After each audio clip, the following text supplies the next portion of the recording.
প্রিয় বন্ধুরা, আশা করি আপনারা সকলে ভালো আছেন। আপনারা দেখতে পাচ্ছেন এখানে একটা ফ্যান রয়েছে। এই ফ্যানটা কয়েকদিন থেকে কটকট শব্দ করতেছে।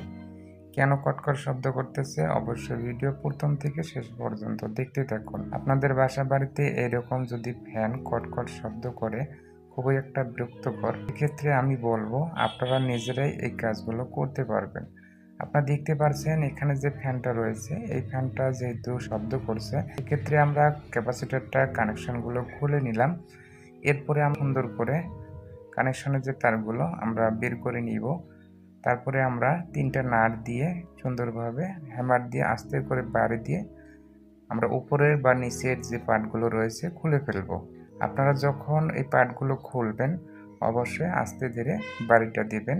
বেশি জোরে বাড়ি দেওয়া যাবে না, যেহেতু ভাঙতে পারে, সেক্ষেত্রে একটু সতর্কতা অবলম্বন করতে হবে। সেই সাথে আমি স্ক্রুগুলো খুলে নিচ্ছি, আপনারা দেখতে পাচ্ছেন। এরপরে আমি 3টা নাট প্রবেশ করব। অলরেডি একটা নাট প্রবেশ করছি, তো আপনারা এইভাবে নাটগুলো প্রবেশ করবেন। আপনারা দেখতে পাচ্ছেন অলরেডি আমার নাটগুলো প্রবেশ করা শেষের দিকে। এখন আমি হ্যামার দিয়ে আস্তে করে বাড়ি দেব। আস্তে করে বাড়ি দিলে নিচের যে অংশ আছে সুন্দরভাবে খুলে যাবে।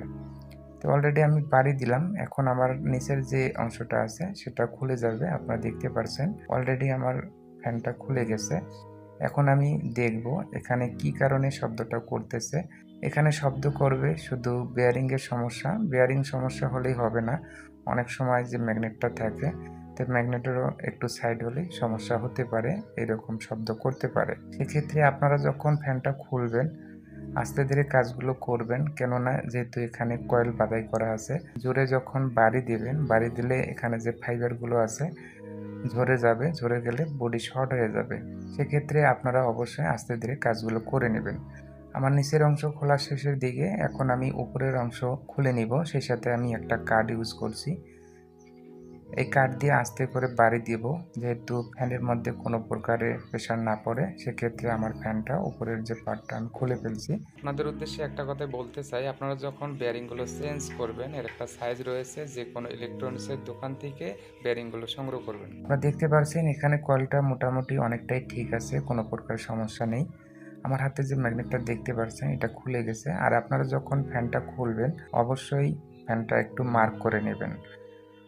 পরবর্তীতে যখন ফ্যানটা ফিটিং করবেন ওই মার্ক অনুযায়ী ফিটিং করলে ফ্যানটা কোনো প্রকার সমস্যা হবে না, ইজিলিভাবে ফিটিং হয়ে যাবে। আপনারা দেখতে পাচ্ছেন এখানে যে কয়েলটা রয়েছে, এই কয়েলটা কোনো প্রকার সমস্যা নেই, কয়েলটা অনেকটাই ভালো আছে। সেই সাথে আমি ম্যাগনেটটা যেহেতু খুলে গেছে, ম্যাগনেটটা আমি সুন্দরভাবে কাঠ দিয়ে বসিয়ে নিব।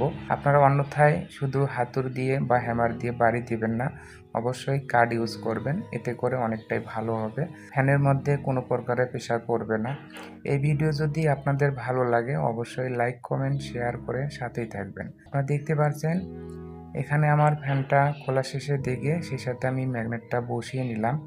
এখন আমি কয়েলটা সুন্দরভাবে দেখব কোথাও বাজে কিনা। যতটুকু দেখলাম ম্যাগনেটটা একটু সাইড হয়ে গেছে, সেই ক্ষেত্রে আমি সমান করে বসে নিলাম। তো আপনারা এইভাবে কাজগুলো করবেন। সেই সাথে আমি পুলার দিয়ে বেয়ারিংগুলো খুলতেছি, আপনারা দেখতে পাচ্ছেন।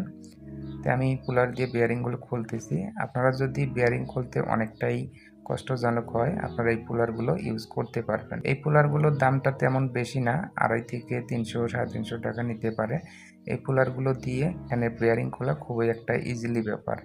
আমার হাতে যে বেয়ারিংটা দেখতে পাচ্ছেন এই বেয়ারিংটা আমি চেঞ্জ করে ফেলবো, যেহেতু এখানে 2টা বেয়ারিং ছিল, উপরের পার্টে একটা বেয়ারিং, নিচের পার্টে একটা বেয়ারিং। সেক্ষেত্রে আমি 2টা বেয়ারিং জ্যাম হয়ে গেছে, এই কারণে কটকট শব্দ করতেছে, তাই আমি চেঞ্জ করে ফেলবো। আপনারা যখন বেয়ারিংগুলো কিনবেন অবশ্যই সাইজ দেখে নতুন বেয়ারিং কিনে নেবেন। এইভাবে আপনারা কাজগুলো করবেন, আশা করি ভালো থাকবে।